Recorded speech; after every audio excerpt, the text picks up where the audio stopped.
We have more options for decorating for the holiday this year. There's the new mistletoe that you can hang, the Yule wreath, the garland, and back again the Yule tree and 3 different size and colors of presents. So let's see creative ways we can use these. If you watched the video about my holiday cabin, you may have noticed that I had a plant sitting in a vase. I made this using the mistletoe, but normally the mistletoe will only hang on something. You can't sit it on anything, much less something you're using as a vase. So what I did was put down an item stand, attach the item that I want to use as my vase. Now I'm going to aim a beam above the item that I want to use as my vase, or whatever holder that you want to use for your mistletoe plant. Be careful not to get it too much higher, because if it's too far away from whatever is going to be eventually supporting it, then the mistletoe will just fall apart. So I'm going to lower this beam a little bit. Notice too that I took out a floor panel so I can get low underneath the beam, and I'm going to sit down so I can have really good aim. This lowers my point of view so I can get underneath this beam. Going to get it centered. You can turn it whichever way you want the bow to face out as well. Pop it on the beam.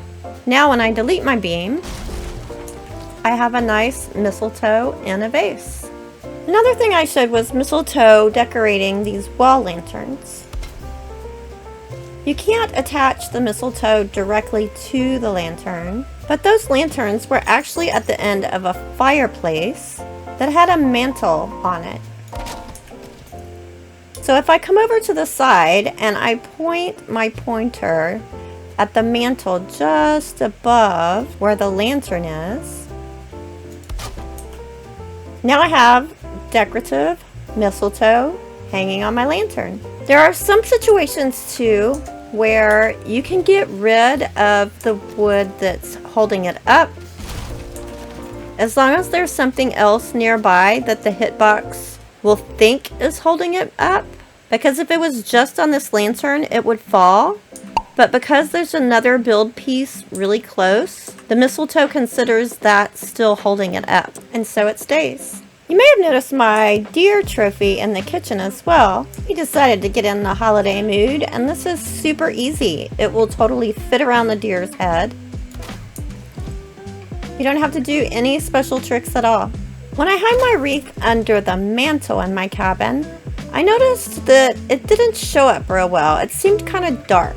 So I used a new trick to highlight it that can be used in a million different ways. I took out the border above it, added in a vertical item stand, put on the diverger circlet, which now stays lit when put on item stands and can actually be placed on a vertical item stand now. Hallelujah.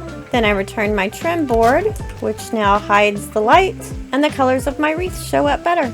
A nice thing too about this wreath is that if you turn it around, it's just a plain green wreath, just greenery. So there's a lot of different ways that we could come up with to use some greenery.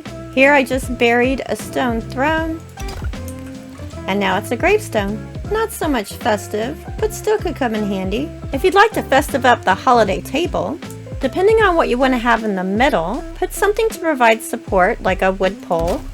You can then point towards the pole so that the wreath uses that as the backer, and you can phase it down into the table. Go all the way around, get rid of your pole, and now you have a festive centerpiece. Garland doesn't have to only be on vertical surfaces, it can also hang underneath. And it can be used to add some nice greenery to trellises or walkways. Since we still can't add those vines, we'll find ways to add greenery any way that we can. For this decked out walkway, I simply made a frame. Take out the cross beams, those are just for spacing. Gonna put one along the back. Gonna put another one pointing backwards. This is gonna be used as scaffolding to help me get my spacing correct. Now I'm gonna take a wood door and put on that bar. Now I'm going to aim towards the bottom edge of that door, and you see how they snap together? That's actually the second spot. There's 3 separate snap points on doors, but we're going to go with the second for this purpose. And I'm just going to line them up all the way down. And I have perfectly spaced snap points so I can put in my top beams to go across my trellis.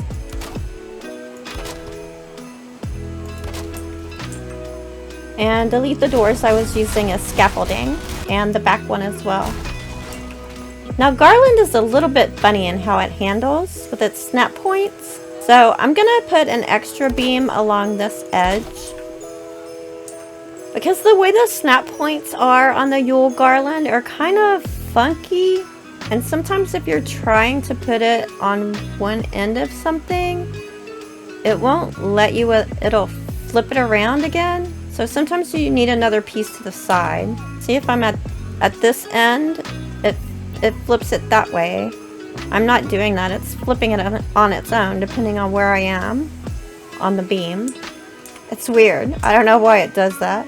But what I can do, as long as it has another one over here for it to think that it's fitting onto, because it attaches according to the wooden blocks on the end. It doesn't have anything to do with where the green is. Then I can get it in the direction that I want it to be. Watch my height. See, now it's doing it on this edge. It's making me go that way when I don't want to. I want it to go the other way. So I have to aim down here. And it doesn't matter if I flip it around, use my mouse, turn it around. It'll keep flipping in a different direction. So just build the beam to the side. It'll make your life much simpler. And now I have a nice green trellis walkway.